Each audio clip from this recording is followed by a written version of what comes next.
Hello and welcome to The Hero Spouse. I'm Kendra Ruth, here to answer one of your questions about marriage and midlife crisis. Today we have an anonymous female left behind and forward-moving spouse with a bomb drop of March 20th, 2018, a date of marriage of 2006. She has an at-home MLCer who is a low-energy wallower. She says, I'm standing, but it's getting to be more difficult.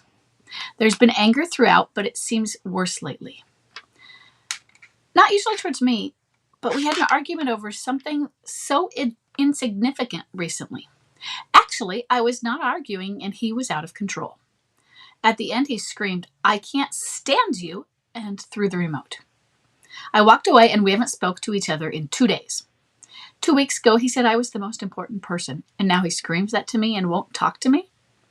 He was out of control and I refused to talk to him about this, and he should approach me.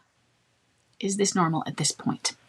Okay, my first question, though, is previously you had your bomb drop as almost 4 years different. You had your bomb drop as January in 2022 twice, last year and the year before.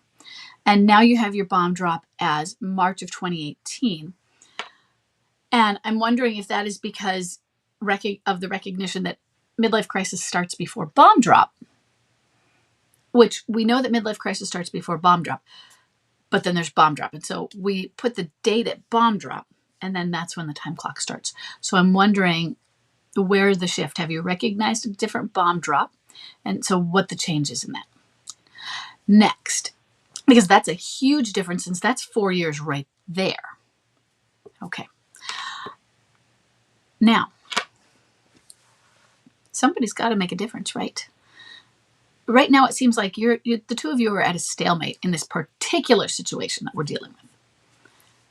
He was out of control, and so you refuse. Now, notice you said, I refuse to talk to him about this, and he should approach me. Well, he might be saying the same thing. Maybe he's not saying she was out of control and it's her fault, but maybe he's saying, no, she needs to come to me. I'm not going to come to her. And she's saying, I'm not going to go to him. He has to come to me. Both people could be saying, that other person has to come to me. I'm not doing it. They have to. Now, nobody's going to. Somebody has to be the bigger person and just do it sometimes. That doesn't mean it's a boundary and a boundary is being broken. Because two people in the same house doing the stonewalling silent treatment might just be two people who are being immature. If it goes on and on and on like that. Because somebody's got to say something. So somebody needs to do something. Which one are you? Is it normal? No. And I don't mean MLC or not. It's just not. It's not healthy. And the two of you have been in this sort of limbo marriage for several years now. And that's what it is with a low energy wallower. It can be like that. And you've already asked, what? Are we almost a year and a half? Almost a year and a half. Since last time you said, he keeps saying he's just not in love with me. He doesn't love me. Should I give up? And you don't want to. But what do you want to do? And why don't you want to give up? I'm not saying you should. That's a choice you have to make. And he has recently said, 2 weeks ago, he said that you're the most important person. So why has he said that also? What brought that up? Have things been getting better? You say there's been anger throughout, but it's worse lately, even though 2 weeks ago. And when you say lately, I'm not thinking in the last 5 days lately. I'm thinking in the last several months, it's been worse. But 2 weeks ago, he said, you're the most important person. I'm assuming in my life would be part of that phrase. It's been worse, but not towards you. But I'm assuming then maybe his anger has been worse. He's just kind of seething underneath. He seems more depressed, more angry. But you did have an argument. Okay. And even when somebody's worse and it's not usually about you or at you, eventually, sometimes you're going to get at it. But hey, be the bigger person. It doesn't mean that you go and apologize for something you didn't do,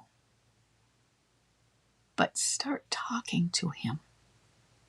You can say, I'm sorry that I haven't talked to you. And the next thing is, what do you want to do? There's all this stuff about detaching, and I want you to do that. And about living your life, and I want you to do that. And there's about boundaries, and I want you to do those. I want you to do all those. But what about therapy? What have you personally done about therapy? Have you had a counselor where you go? Have you talked to him about couples counseling, where he goes or resists and doesn't go? Or you've tried and he went and it was one of those, oh, it was terrible, it was toxic, he blamed me. What have you done? And now go back. Whether he goes or not, go. Or set up counseling and say, you know what? We need to do this. And you, if you're ready for it, you can even set it up as, I feel like this is what we have to do, or we can't do this anymore. You have to figure out where you're at. Is this 2018 or are you from 2022 also? 2022, January is just not quite 3.5 years in. It feels like forever, but it's really not. 2018, that's a lot longer. That's a lot longer. You're on one of those where like, okay, you know, I might need to make a decision. And what that might mean more is you might need to tell him to make a decision. We need to make a decision about this, and I don't want to give up on us. But I know that you don't want to work on us, and you don't believe in us. But I would really like it if we could still do something with a professional that can work toward showing us that it is possible. That sort of thing. And what's going on with him? I mean, we've talked about him being depressed. But does he do anything about it? Does he acknowledge it? Does he admit it? And I'm not saying you have to mention it to him, because some people are so resistant that you can't even bring it up. Or has he brought it up? And if you can bring it up, what has he said? Or if you can but haven't, maybe you should try. Because does his doctor know? If he's depressed, is there something that can be done pharmaceutically? And will that change things? We don't know. But those are some other things to try and see what might happen, what changes might take place. And even if they didn't improve your relationship, or maybe they would give the relationship direction, whether it's the direction you have wanted to go from the beginning or not. Maybe it would give direction for your lives and improve his depression. And I think you do want that, right? It would give answers. And it could help you, because I want you to get on a path. I want you on a path to healing. And I want him on a path to healing. I'd love it if you were on a path together. But he's got a lot of anger, and it's just under there. Low energy wallowers have this seething under the skin anger. And they don't do anything about it. And I'm really curious as to what he would say to counseling. I imagine that he'd say absolutely not, and he would be completely resistant. But I would like to see what happens with you in counseling, and you getting your power. Because standing is great when you are growing and healing and becoming empowered and being detached and showing your grace through that as well. But I want it to be healthy. I want something healthy for you. Something that isn't going to come back and be toxic. And the longer we stay in this and it doesn't go and we're not improving, then we can tip from it being a learning journey for us in which we develop and grow. It can tip over into something that can become toxic if we don't take that growth and move forward and transition into a new life. And I want you to figure out where you're at with that. Because what's happening isn't normal. You are getting stuck and being stubborn too. And I don't want that. I don't want either of you. So, what can you do right now, or when you see him, or to go up and talk to him? Doesn't mean you have to talk about that last fight. And what do you think was bothering him? Because oftentimes when you're fighting, that's not what it's about. When you're fighting here, usually the issue is way down here, something else. Do you have any idea what he was really upset about? If you have any idea, is that something you could target? It might be a guess. You don't want to guess wrong, probably.